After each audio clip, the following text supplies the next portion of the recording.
It was Christmas Eve, and my friends and I had decided on a cozy dinner at a local spot downtown. We wanted to avoid the holiday chaos at home, each of us craving a warm, stress-free meal away from the usual family gatherings. The streets were busy though, full of shoppers and Christmas lights casting a soft glow against the icy sidewalks. After a couple of hours of food, laughter, and holiday cheer, I decided it was time to head home. I left the restaurant with a lingering sense of warmth, my scarf wrapped tightly around my neck, my gloved hands tucked into my coat pockets. The air was crisp and silent as I walked down a quieter side street toward my apartment. That's when I first saw him, a man in a Santa suit standing alone on the sidewalk a little ahead of me. His costume was bright and plush, with that classic white beard and a big red sack slung over his shoulder. He looked like one of the Santas you'd see at a mall, though he was missing the standard Merry Christmas demeanor. I smiled as I passed him, a polite nod before quickly moving on. He didn't smile back, just gave me this blank look that followed me as I walked past. That's all it was, but the way his eyes held mine, something about it put me on edge.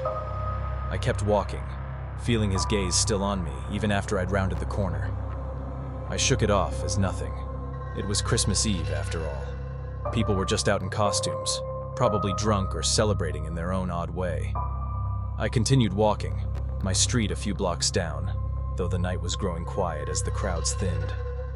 I noticed the crunch of my own footsteps, a familiar sound on cold nights like this, but this time there was something else.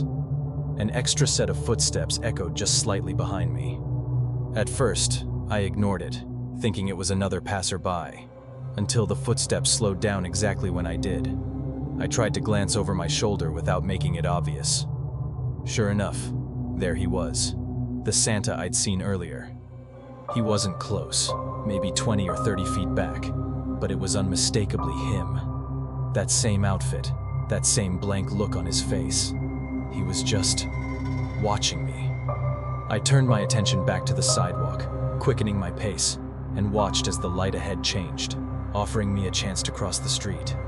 As I crossed, I glanced back, only to find him still there, mirroring my steps.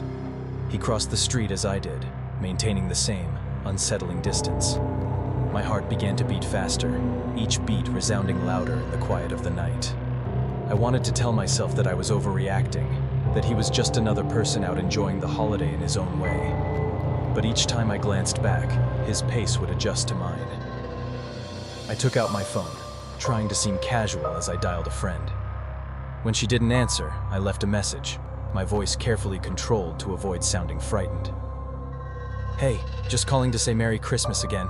Heading home now," I lied, hoping that speaking out loud would make me feel less alone. I ended the call and tried to focus on reaching my apartment building, which thankfully was only a few minutes away. I could see my building's lights just up ahead, the warm glow beckoning me home. But when I risked another look over my shoulder, he was gone. I stopped walking, scanning the area, only to find no trace of him. Relief washed over me, and I allowed myself to breathe a little easier. I took the last few steps up to my building, reaching for my key when I saw something wedged in the crack of the door. A small red envelope with my name scrawled on it. My heart dropped. I looked around, but the street was empty, quiet, and calm as if nothing out of the ordinary had happened. Slowly, I picked up the envelope, realizing it wasn't just any handwriting. It was in perfect cursive, almost eerily neat. I opened it, my fingers trembling slightly. Inside was a simple Christmas card, one of those cheap ones with a cheerful Santa and reindeer on the front. But the message inside was less cheerful. "See you soon." I slammed the card shut, my nerves on high alert now. I rushed inside, locking the door behind me, every nerve screaming for me to get to my apartment. The elevator couldn't come fast enough, and I found myself checking over my shoulder as I rode it up, half expecting him to appear out of nowhere. The days following were filled with strange occurrences. Every time I stepped out of my apartment, there was something new waiting for me in the hall. Sometimes just outside my door, sometimes in the stairwell. One day it was a candy cane twisted into the shape of a heart. Another day it was a single red mitten, sized far too big to be mine. The last straw was a small Santa figurine left outside my door, its eyes painted in such a way that they seemed to follow me wherever I moved. I couldn't shake the feeling that this wasn't just some holiday prank. By Christmas Day, I was exhausted from the paranoia and lack of sleep, yet determined to confront whoever was behind it. After dinner with family, I decided to return home and face this disturbing mystery once and for all. If he showed up again, I'd be ready to call the police.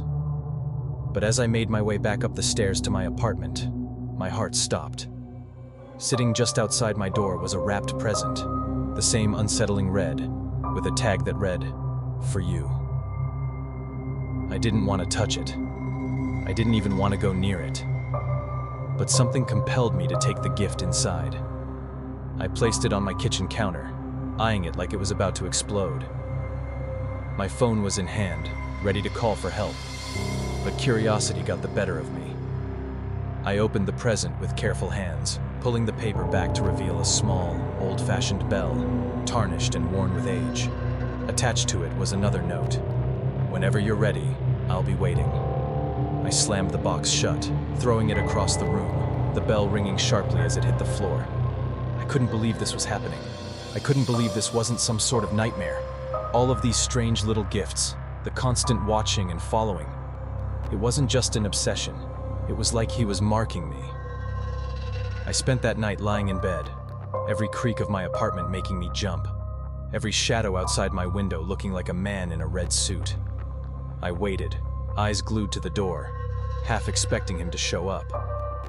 But as morning finally crept through the blinds, I realized that he hadn't come for me, not yet. He was just waiting, playing some twisted holiday game. The next morning, I decided to file a report, bringing the strange notes and the little red presents to the authorities. While sympathetic, they couldn't do much with the evidence. A few empty threats and creepy gifts were unsettling, but not exactly enough to put anyone behind bars. I returned to my apartment, more determined than ever to ignore it, to go on with life as if he wasn't out there. But the Santa sightings persisted. Every so often I'd see him standing across the street from my building, watching, always at a distance. He'd disappear before I could gather the nerve to approach. Christmas came and went, and I left town to spend New Year's Eve with my family, hoping the distance would finally shake him off. It worked for a while, until January. As I returned home after my little holiday getaway, I found one last letter waiting for me on my doormat. Inside, scrawled in that same haunting script, were only 2 words. "Until next year."